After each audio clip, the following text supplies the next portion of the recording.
quick shout out to all of our sponsors. Started with Taigatu. This is a brand that's based out here in the Northwest, started by two brothers, and their motto is freedom from ordinary. This brand is an amazing lifestyle brand. Go check them out, Taigatu. Use the code TOPRATEDMMA for a discount at the checkout. Reweb, they're a veteran-owned digital marketing agency, and they're on a mission to help 1 million small businesses and feed 1 billion people by giving back. In fact, if you go to their website, you can fill out a form right now. They will give you a personalized video review of your website and help you with some strategies for free. Just tell them Top Rated MMA sent you. Go check them out, rewebbed.com. Combat flags. They do flags like the one behind me and the original combat flag, which is a 4x6-inch flag made by fatigues that are donated to combat flags from soldiers that wore them. And the cool thing is, every combat flag that comes out to you has the story of the soldier that wore that fatigue.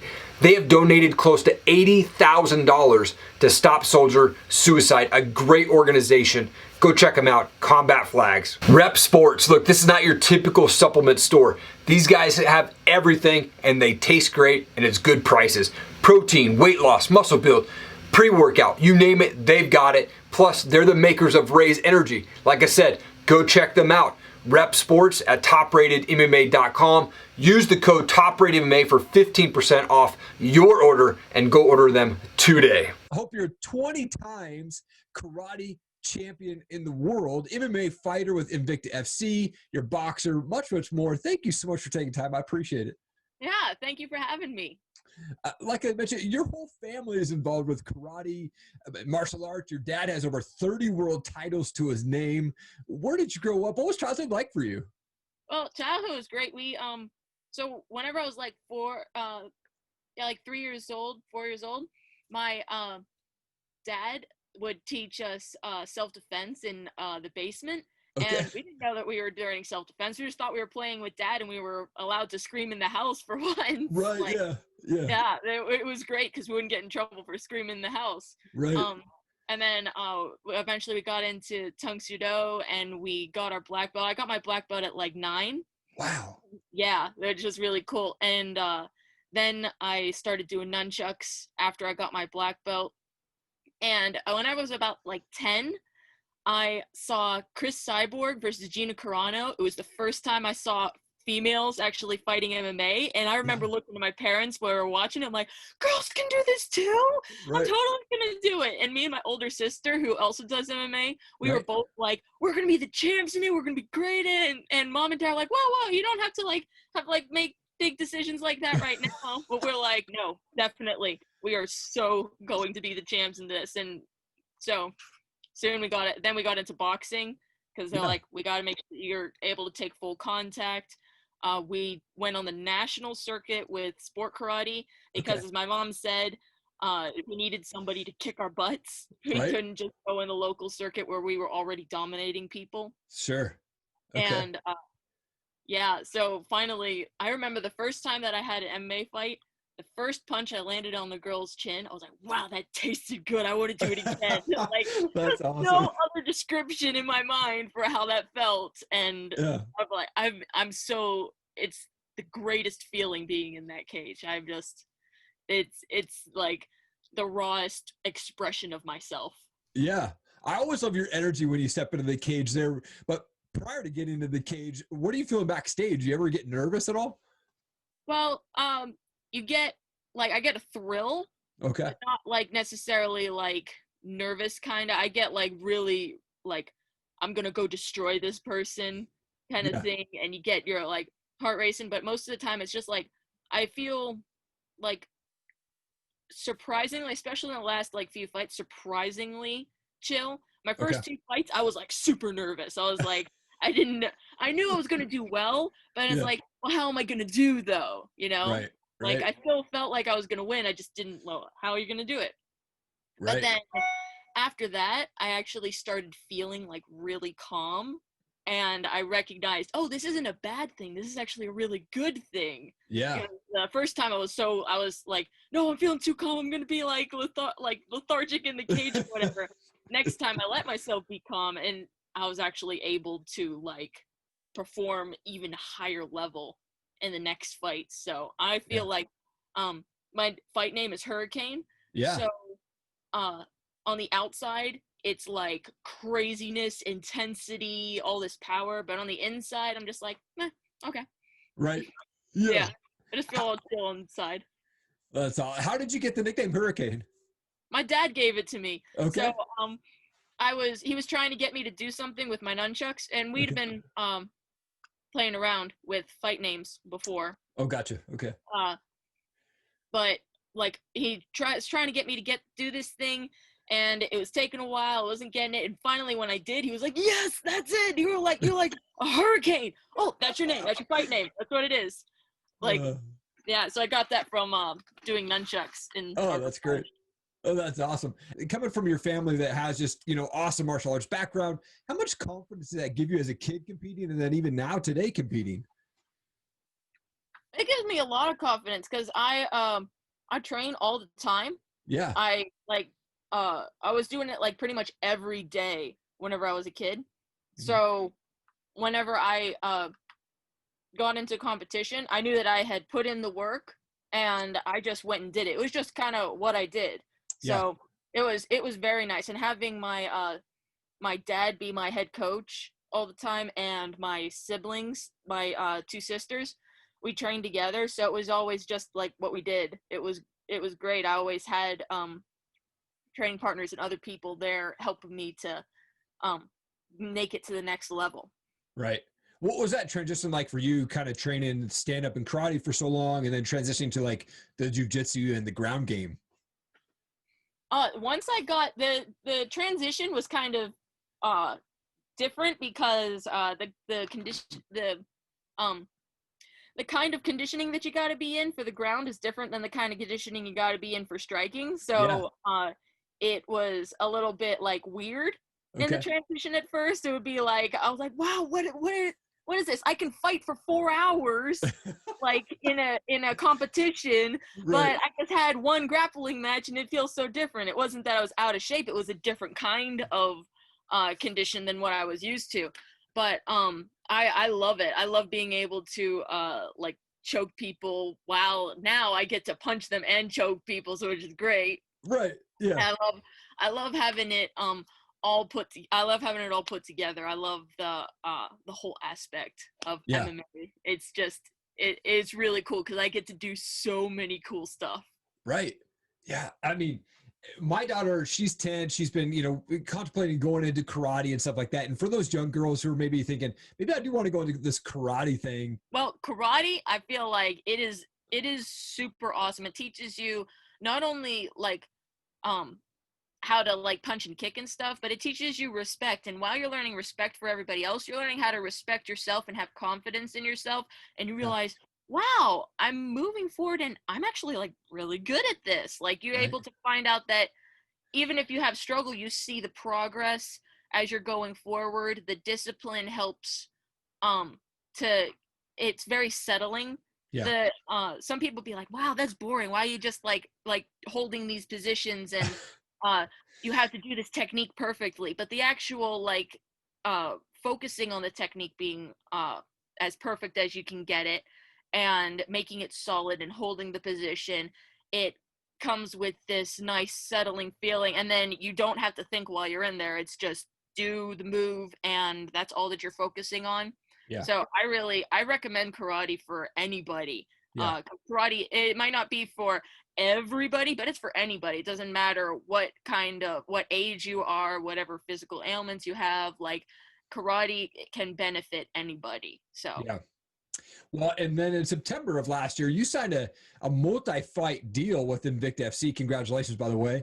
Thank you very much. So awesome. I think you've had 3 fights with them now total. Well, when can us fans expect to see you back in the cage? So we're still working on things. I've been itching for a fight since things are being thrown around like in May that they might have a card that didn't end up happening, the card. Right. So I was like, okay, put me on the next one. As you can see, I haven't been on any of those cards yet. It's been other people. So I know that there's other people waiting, but as soon as anybody will say yes to me, that will be yes. So we're trying to shoot for the November card if we can. Yeah. If not, then the January card. But I've been ready. I've been ready for a call up. Like, it doesn't matter, like, if like UFC called me and be like, hey, can you like fill in? I'd be like, yes, Yeah. absolutely. Gotta take whatever fight. If anybody says they will sign a contract with me, I will take it, which doesn't always happen because a lot of them are scared of me. I agree. Yeah, absolutely. That's awesome. Well, I always love to ask this question, but what's something or someone that motivates you to be successful? Well, I like just really respect my parents who have they've really pushed forward. They've we entrepreneurial spirit. The karate school that I train at is my family's karate school. Yeah. So it is they have sacrificed a lot. My dad works during the day and he teaches karate at night so that we can move forward and actually like build our careers. And my mom has we were homeschooled. She taught us everything with school. She was real on top of that. I owe all of the eloquency of however I speak, so I don't sound like a dummy to them. Both teaching me very, very well. Yeah. So those guys, definitely, my parents have influenced me a lot. Really, their support and their encouragement, and when I like need a kick in the pants, then they give it to me. You know, like, hey, get it going. They really inspire me to keep moving forward. So I owe a lot to them. Oh, that's awesome. That's awesome. And I wanted to shift to some fun questions here real quick. I've got these things here called pod decks, essentially just random questions for us podcasters. So I'll pull one out. Hopefully it's not a flop for us. We'll try to get a good one here. Okay. This one says, what's the worst pickup line you've ever heard or dished out? Pickup line, huh? Well,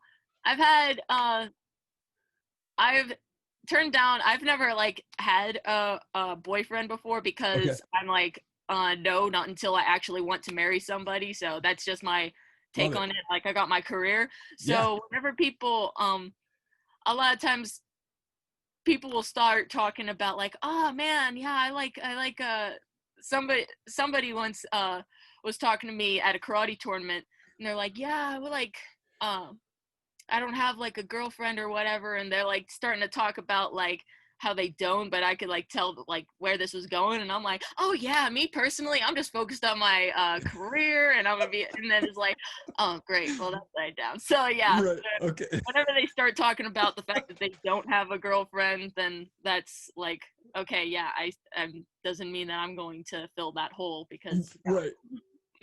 Oh, that's great. That's awesome. That's so great of you. That's awesome. Being a fighter, you are eating healthy. I've seen you post the pictures there, but what's your go-to sweet treat? Chocolate. Okay, Anything. chocolate. I love chocolate. It's like my my kryptonite. So like something that I almost never make because like it is just so good. I can like barely resist it. Is hard fudge, like hard chocolate fudge. Yeah. Whenever it's not the squishy kind of fudge, but the one that actually like crumbles. Right. That is so amazing. Yeah, I haven't had it in years because like that I have to make like such a tiny little bit because as soon as it's made, it's gone. Right. Yeah. Absolutely. That's my go-to as well. Chocolate, pretty much anything as well. I'm a music guy, so I'd love to ask this question. What's a favorite type of music for you? Do you have a favorite band maybe? Well, my favorite artist is Toby Mac. Okay. Yeah. He's a white rapper, and he also does like soul, and he does some pop stuff. It's really cool. I like Toby Mac a lot, and one of my favorite songs from him is Favorite Song and then Till the Day I Die. So he's my favorite artist, and I tend to like Imagine Dragons, like that the kind of music that is all like inspiring for like coming from the bottom and pushing up, like motivating songs. I really like that. And of course, one of my signature song is Rock It Like a Hurricane. Okay. Of course. Yeah, I love the most of the songs that I've listened to since growing up has always like 80s songs. That's like 80s rock. Right. Oh, that's so good. Yeah, me too. Me too. I'm a big fan of Toby Mac, Imagine Dragons, obviously the 80s rock for sure. Absolutely. Last question for you. Maybe this might start some family fights there, but in your family, who wins at Monopoly? Oh, my little sister Bess. Well, she's not little. She's just a year younger than me. Okay. She always wins. She's brutal in Monopoly. Okay. Yeah. Yeah. No, everyone tries to beat her, but she always ends up getting the like highest value property, like in the first few turns. Like she always gets it. It was like, if she doesn't get it, she gets every single other high property and then eventually makes you have to give that one to her. So like, yeah, she is the best at Monopoly. Oh, that's great. That's great. I also wanted to give you an opportunity to just give a shout out to family, coaches, sponsors, anything like that. The camera's all yours, Hope. Well, thank you very much. Well, number one is God and Jesus, because without them, none of this I would be able to do. I would be like nothing right now if it wasn't for them. Yeah. And the Holy Spirit and my parents, mom, dad, you guys are awesome. My head coach, Master Peter Chase, who is my dad, and my mental coach, Brigid Chase, my mom, my jiu-jitsu coach, Danilo Villafort, and my sister's Brigid Chase, who's actually having a fight on October 3rd. That would be she's gonna rock that. Come on. And my sister Bessie, all my friends and family, everyone at Team Viper and at Indio Dojo, and to all my fans out there who are following Hurricane Hope Chase. Yeah. Oh, so cool. Hope, such an honor to have you on my show today. This is so great. Thank you so much for taking the time. I appreciate it. Well, thank you for having me on here. It was nice to have this interview with you. Thank you so much for watching the show today. I so appreciate it. Please leave a comment down below. Leave us a review. Share this video. We want to get it in front of as many people as we can. I'm going to continue to bring on the best guests possible, from world changers, entrepreneurs, success-minded people, and the best up-and-coming fighters, real stories. We are creating visionaries here on this channel. Thank you so much for checking it out. Have an awesome day.